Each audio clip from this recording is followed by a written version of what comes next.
comme je l'ai indiqué il y a quelques jours, les associations ONG et autres ont jusqu'au 30 janvier 2025 pour déposer au ministère de l'administration territoriale leur rapport d'activité, les rapports financiers, les montants reçus par les donateurs depuis 3 ans et l'identité de chaque bienfaiteur. Dans la même veine, les églises de réveil qui n'ont pas reçu l'autorisation de s'installer au Cameroun doivent fermer leurs portes au plus tard le 15 février 2025.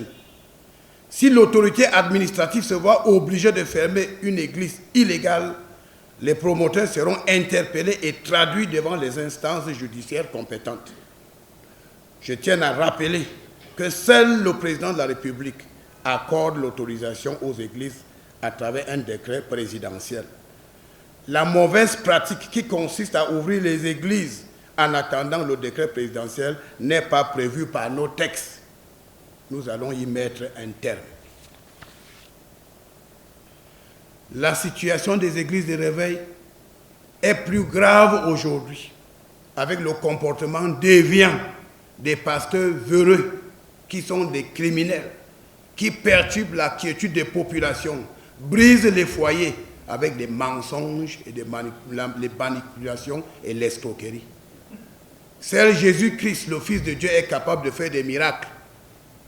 Jésus était le seul bienfaiteur de l'humanité sans contrepartie. Les faux pasteurs doivent cesser d'escroquer des gens vulnérables qui vivent dans une situation de détresse. Ne profitez pas de la faiblesse des gens pour prêcher le mot de Dieu qui n'existe pas dans vos cœurs.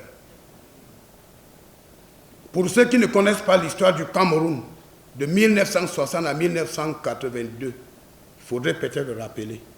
À une certaine époque, un évêque catholique, des pasteurs, des hommes politiques, des hommes d'affaires, des chefs traditionnels, soupçonnés d'intelligence avec l'ennemi de la République, ont été interpellés, jugés et condamnés à mort.